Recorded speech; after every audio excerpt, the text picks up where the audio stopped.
আপনার কাছে একটা প্যান কার্ড আছে, সেই প্যান কার্ডটা কোনো কারণবশত নষ্ট হয়ে গেছে, ভেঙে গেছে, ফেটে গেছে, বা লেখাগুলো মুছে গেছে, বা আপনি চাইছেন আপনার কাছে একটা প্যান কার্ড আছে, আরো দু তিনটা প্যান কার্ড আপনার কাছে রাখতে, মানে একটা কাজের জায়গায় থাকবে, আপনার কাছে থাকবে, বা একটা বাড়িতে থাকবে। বা আপনার যদি প্যান কার্ড হারিয়েও যায়, যদি আপনার কাছে প্যান নাম্বার থেকে থাকে, জেরক্স কপি থেকে থাকে, তাহলে আপনি এই প্রসেসে মাত্র 50 টাকার বিনিময়ে প্যান কার্ডটিকে আবার বাড়িতে নিয়ে আসতে পারবেন। তো এই প্যান কার্ডটিকে বাড়িতে আনার জন্য 50 টাকার বিনিময়ে সেই প্রসেসটা কিন্তু আমি দেখাবো। তো তার আগে প্যান কার্ডের যে সংস্থা, সেই সংস্থা আমাদেরকে দেখতে হবে। প্যান কার্ডে আপাতত দুটো সংস্থা আছে, একটা হচ্ছে ইউটিআই আর একটা হচ্ছে এনএসডিএল। তো বাজারে ইউটিআই প্যান কার্ড বেশি থাকে, এনএসডিএল প্যান কার্ডটা একটু খুবই কমই চোখে পড়ছে।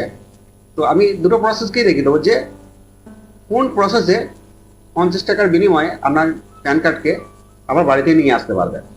তো দেখুন, সর্বপ্রথম আমি প্যান সার্ভিস যে পোর্টাল সেটাকে ওপেন করে রেখেছি, আমি নতুনভাবে দেখিয়ে দিচ্ছি।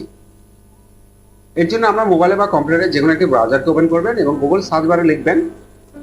প্রথমে বললাম যে প্যানের দুটি সংস্থা, একটা ইউটিআই আর একটা হচ্ছে এনএসডিএল। তো আমি ইউটিআই আগে দেখাচ্ছি। ইউটিআই প্যান রিপ্রিন্ট লিখে এটাকে সার্চ করবেন। সার্চ করার পর দেখুন সর্বপ্রথম যে লিঙ্কে আসবে, এই লিঙ্কে আমাকে ক্লিক করতে হবে।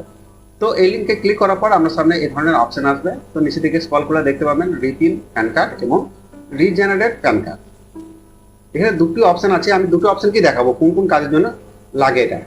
তো প্রথমে আমরা চলে আসছি রিপ্রিন্ট প্যান কার্ড, এই অপশনে ক্লিক করলাম। এই অপশনে ক্লিক করার পর আপনাকে এখানে আপনার প্যান কার্ড নাম্বারটা দিতে হবে, এরপর আপনার আধার কার্ড নাম্বারটা দিতে হবে, এরপর আপনার যে date of birth same to same PAN অনুযায়ী থাকতে হবে, এবং জিএসটিআইএন নাম্বার, এই নাম্বারটা আপনার দেওয়ার দরকার নেই, এটা অপশনাল। এরপর আপনাকে এই যে ক্যাপচারটি দেখতে পাচ্ছেন, একটু সেম টু সেম ক্যাপচার আপনাকে ফিল করে এটাকে সাবমিট করতে হবে। তো সাবমিট করার পর আপনাকে পেমেন্ট অপশনে নিয়ে যাবে, আপনাকে 50 টাকা পেমেন্ট করতে হবে।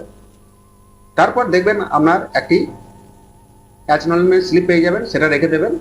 প্যান যে প্রসেসে আপনার বাড়িতে আসে সেই প্রসেসই আপনার বাড়িতে আসবে। এবার আরেকটা অপশন যেটা দেখাচ্ছিলাম, এখানে রিজেনারেট প্যান কার্ড বা রিপ্রিন্ট রিকোয়েস্ট, এই অপশনে যদি ক্লিক করেন তাহলে আপনার প্যান কার্ডটিও এখান থেকে রিজেনারেট করতে পারবেন, যদি আপনার কাছে প্যান অ্যাপ্লিকেশনের টোকন নাম্বারটা থাকে। টোকন নাম্বার না, সরি, অ্যাপ্লিকেশন নাম্বারটা। এখানে অ্যাপ্লিকেশন নাম্বার দিন, প্যান নাম্বারটা দিন, এরপর আপনাকে এই যে ক্যাপচারটি দেখতে পাচ্ছেন, এই ক্যাপচারটি দিয়ে এটাকে আমরা সাবমিট করতে হবে। এটাতে গেল ইউটিআই প্যানের ক্ষেত্রে। এবার এনএসডিএল এর ক্ষেত্রে কিভাবে প্যানটিকে রিজেনারেট করবেন, তো এর জন্য আপনাকে যেটি করতে হবে, গুগল সার্চ বারে একইভাবে লিখবেন এনএসডিএল প্যান কার্ড রিপ্রিন্ট, এই অপশনে চলে আসবেন। এই অপশনে আসার পর apply online for reprint pan card, এই অপশনে ক্লিক করবেন। এই অপশনে ক্লিক করার পর আপনার সামনে এই ধরনের ফর্ম খুলে যাবে। তো প্রথমে একই প্রসেস, আপনার প্যান নাম্বারটা এখানে দিতে হবে, আধার কার্ড নাম্বার দিতে হবে, ডেট অফ বার্থ আপনাকে এখান থেকে সিলেক্ট করতে হবে, মান্থ এবং ইয়ার। জিএসটিএন নাম্বার লাগবে না, প্রথমেই বললাম জিএসটিএন নাম্বারটা লাগবে না, এটা অপশনাল। এরপর নিচে দিকে এসে এখানে আই অ্যাম নট রোবট, এই অপশনে ক্লিক করতে হবে এবং এখানে একটি কনসেন্ট আগে দিতে হবে, কনসেন্ট নিচ্ছে না। তারপর সাবমিট করতে হবে। সাবমিট করার পর একইভাবে আমাকে পেমেন্ট অপশনে নিয়ে যাবে, 50 টাকা আমাকে পেমেন্ট করতে হবে। পেমেন্ট করার পর একই প্রসেস, আমাকে একটি অ্যাকনলেজমেন্ট নাম্বার দেবে এবং সেম প্রসেসে নতুন প্যান কার্ড আপনার বাড়িতে যেভাবে আসে সেই প্রসেসই কিন্তু আপনার বাড়িতে প্যান কার্ডে চলে আসবে।